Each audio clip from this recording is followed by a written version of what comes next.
Now it's time for Hobo Reviews with Willie B.A. Hobo. Tonight's review, Napoleon Dynamite.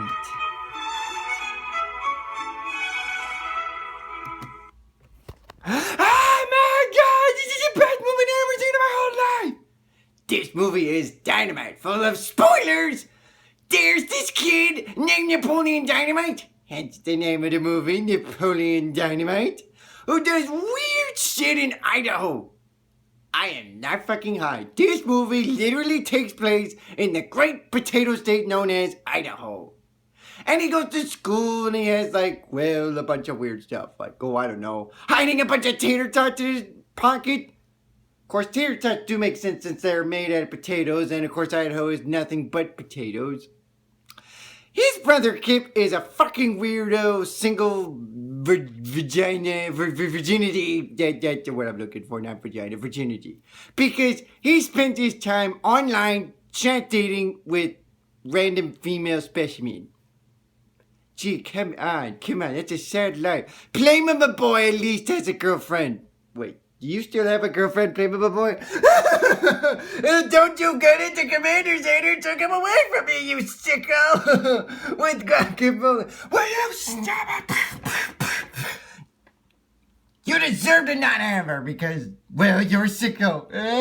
Can help me. Will you two stop fighting over there? I'm trying to do a video. Anyways, so he has to chat date online because, he has nothing else to do with his life. Their grandma decides to go dune bugging with a bunch of friends and pulls a Tony Stewart and gets hurt. For those of you who don't know Tony Stewart, he's a NASCAR driver who recently got injured in a dune buggy accident. Now that you know that, now you know what I'm talking about when I mean Granny got run over by a dude hill. Get it? So anyways, Uncle Rico has to come in and take care of the boys until Granny returns. Except he's a big fucking douchebag of a man. He keeps talking about reliving the glory days, even though he's never going to relive the glory days.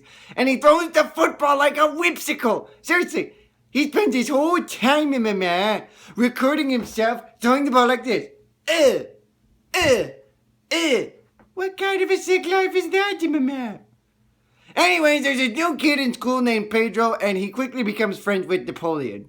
And the two are trying to figure out who's going to take whom to the dance. They try Summer, and obviously got the reject because Summer's the popular girl. Although I don't give them much bad credit. I mean, they tried a cake, although that's kind of going over the top, don't you think? So they try one of Napoleon's friends, who's also a girl, and she says yes. So great. So Napoleon ends up taking Trisha, who's not a friend of him. She's a friend of Summer. He forces her to go by drawing here a somewhat decent picture of her. And the mommy's like, now you will take this boy to the dance. Which he does for 5 seconds, and then she goes running off with Summer. So then the three amigos trade that one girl dancing with each other, and while Napoleon's dancing with her, Pedro takes a drink from the fountain and decides to run for president. Hence the Vote for Pedro shirt. Vote for Pedro. Vote for Pedro. Frickin' idiot. Meanwhile, on the offside, Uncle Rico is selling fiber-woven kitchenware and making some moolah off of it, apparently. A lot of moolah. When that stops working, he then goes on to the next product, which is to help improve your breasts. Which I don't know why anyone would be that sick to follow that lame sicko's advice. He's ruining Napoleon's life, and Napoleon beats the crap out of him by chucking an orange in his van, which is also his mobile home. He screams like a girl when it hits him. Ah! No, seriously, that's what he sounds like when the thing hits him. And then he's waiting for Napoleon to chuck another one. It hits him in the leg. Great aim, by the way. And then he tackles him. But then Napoleon breaks free by hitting him square in the nuts. Gets away. And while Uncle Rico then proceeds to continuing selling his product. He does it to the wife of Rex Quado, whose 8-week program is fucking expensive as hell. Seriously, $300 for 8 weeks? That's like, let me do the math right, nearly $40 a week! That's expensive! There's plenty of things I could spend $300 on, if I even had that money. So anyways, Rex Kwon runs into a flirtation, if you will, and he's like, get over here, Rex Kwon! Beats the crap out of Uncle Rico, and Uncle Rico breaks his arm. Meanwhile, the president race is heating up as they have their speeches. Summer gives her speech, which is rather short, brief, and quick, and she's like, vote for Summer, and then they play to the tune of a 90s boy band. God damn, you're freaking reliving your childhood too badly.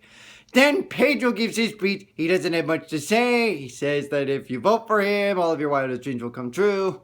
And here's the real deal breaker. This is how he wins the presidency. Napoleon dances to the tune of disco music. And dances really well. Everybody claps and goes nuts. Pedro wins presidency. Kip goes with his soulmate and they end up getting married because at the end of the movie, after all the credits, if you manage to stick around long enough, they show them getting married. Uncle Rico reunites with his old love. Granny's back kissing Tina, the stupid llama who won't even eat the food. Tina, eat the food!